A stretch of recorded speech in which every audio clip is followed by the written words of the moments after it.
Today we are going to start our new lesson of moral science, lesson 6, The Farmer and His Crops. The name of the lesson is The Farmer and His Crops. मतलब एक किसान और उसकी फसल. Now understand the thought. Nobody does Understand the thought. Nobody does our work until we are not ready to do our work ourselves. We should not depend on others for our work. We should do our work at proper time. ये जो lesson है इसका जो main thought ये है कि हमें अपने वर्क के लिए, खुद के काम के लिए कभी भी किसी दूसरे व्यक्ति के ऊपर डिपेंडेंट नहीं होना चाहिए और हमें हमारे वर्क के लिए खुद हमेशा रेडी रहना चाहिए. और we should not depend others for our work. We should do our work at proper time. हमें हमेशा हमारा work we should our work do at proper time मतलब हमें हमेशा अपना वर्क प्रॉपर टाइम पे, बिल्कुल टाइम के हिसाब से कर लेना चाहिए. Now self help is the best help. इस लेसन का मेन थॉट यह है कि सेल्फ हेल्प मतलब खुद की हेल्प ही सबसे बड़ी हेल्प होती है. मतलब हमें स्वयं की मदद खुद करना आना चाहिए. इस लेसन में हम एक इस स्टोरी के थ्रू इस बात को समझेंगे. Now let's read. One day a farmer went to view his crop with his son. He said to his son, "It is high time that our grain is cut. Go and tell all our neighbors to come early in the morning to help us to cut it." देखो देखो बच्चा, क्या होता है जब किसान अपने खेत में फसल बोता है, मतलब अनाज बोता है या कोई ग्रेन बोता है, जैसे गेहूँ चावल कुछ भी बोता है, जब वह धीरे धीरे वो बढ़ने लगती है. बढ़ने के बाद वो थोड़ी बड़ी हो जाती है. बड़ी होने के बाद वो फसल पक जाती है, राइप हो जाती है, तो उसको काटना पड़ता है. अदरवाइज़ फसल या जो अनाज उगता है, जो पेड़ पौधे में जो अनाज ग्रेन उगता है, वो वहीं पर सूख के और फट के गिर जाएगा. तो एक टाइम आता है जब फसल को काटना पड़ता है. उस काटने को बोलते हैं हार्वेस्ट करना. तो एक बार एक किसान जो होता है वो अपनी फसल को देखने, अपनी क्रॉप को देखने के लिए उसके बेटे के साथ खेत पर जाता है, फील्ड में जाता है. और वह अपने बेटे से बोलता है कि अब बिल्कुल सही टाइम आ चुका है जबकि हमें हमारे ग्रेन को, फसल को काट लेना चाहिए. तो तुम ऐसा करो बेटा, जाओ और अपने जो पड़ोसी हैं, नेबर्स मतलब पड़ोसी, अपने पड़ोसियों को बोलो कि कल सुबह जल्दी आ जाए और हमारी फसल काटने में मदद करें. Next morning they came to cut the crop but nobody came to help them.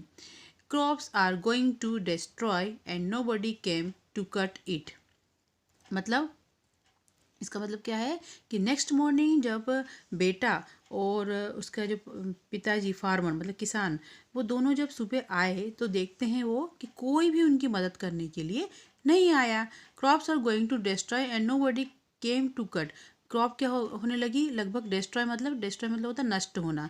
जब ओवर राइप हो जाती है, ज़्यादा पक जाती है, तो क्रॉप खराब होने लगती है.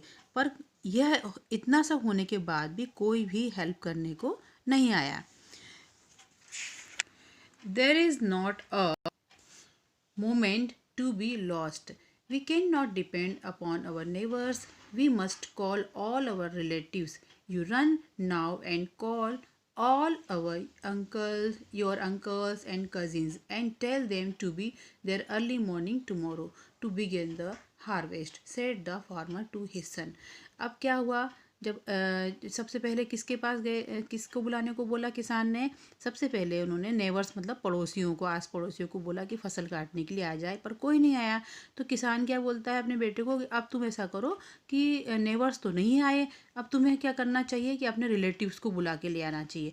जाओ तुम और जाकर अपने अंकल्स को, मतलब चाचा मामा, इन सबको बुला कर लेके आओ, और उनके जो बच्चे हैं, मतलब तुम्हारे जो कजिन्स हैं, अंकल और कजिन्स को बुला कर लेके आओ और उनको बोलो कि कल सुबह जल्दी आ जाए ताकि हम अपनी फसल को हार्वेस्ट कर सकें.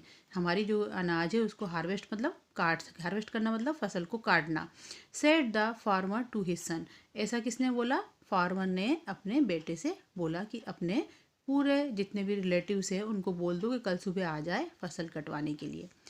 The next day, the farmer and his son came and found the grains almost ready to fall to the ground, began overripe, and still no one was there to help them. Next day जब farmer और उसके बेटे जब किस खेत में आते हैं तो वो देखते हैं कि जो उनकी जो फसल है वो ओवर राइप हो चुकी। ओवर राइप मतलब जितना पकना चाहिए उससे भी ज़्यादा पक चुकी थी और वो पक के वहीं सूखने वाली थी। और थोड़े दिनों बाद ही उसके जो दाने हैं फसल के, जो अंदर के अनाज के गेहूँ हैं उसके दाने, वो सूख के और वहीं ज़मीन पे गिरने वाले थे ओवर राइप होने की वजह से, मतलब नष्ट होने वाली थी, डिस्ट्रॉय होने वाली थी। Now we can not wait for our neighbours and relatives any longer. तो अब किसान क्या बोल रहे हैं, बोल रहा है अपने बेटे को कि हमें अपने नेबर्स और रिलेटिव्स का अब ज़्यादा वेट नहीं करना चाहिए, क्योंकि वो कोई भी हमारी फसल को कटवाने के लिए हेल्प करने नहीं आए। We have to start harvesting ourselves, otherwise all our crops will be spoiled. The son to his son, the son to his father. अब सन अपने पिताजी को क्या बोल रहा है कि हाँ पिताजी, हमें अपनी फसल को खुद ही हार्वेस्ट मतलब काट लेना चाहिए, नहीं तो हमारी पूरी फसल स्पॉइल्ड मतलब ख़राब हो जाएगी, नष्ट हो जाएगी। ऐसा ये लोग आपस में बातचीत कर रहे हैं। Yes you are right, at dawn tomorrow we shall get to work and harvest the grain ourselves. Now go and sharpen the sickles, said the farmer to his son. Yes, you are right. ये किसने बोला?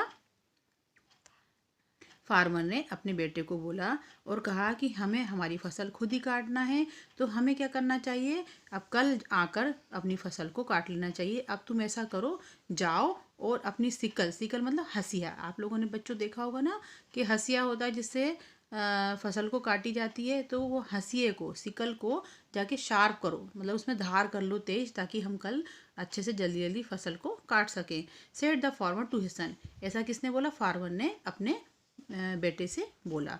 The next day the farmer and his son came with their sickles and harvested the crops. Next day क्या हुआ? Farmer किसान और उसका बेटा अपनी सिकल मतलब हंसी के साथ आए और दोनों ने मिलकर अपने खुद के खेत की फसल को पूरी तरह से काट लिया।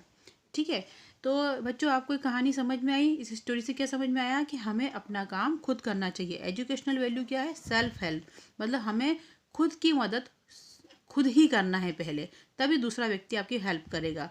तो हमें अपने काम के लिए कभी भी किसी और के ऊपर डिपेंडेंट नहीं होना है, हमें खुद का काम खुद ही करना है।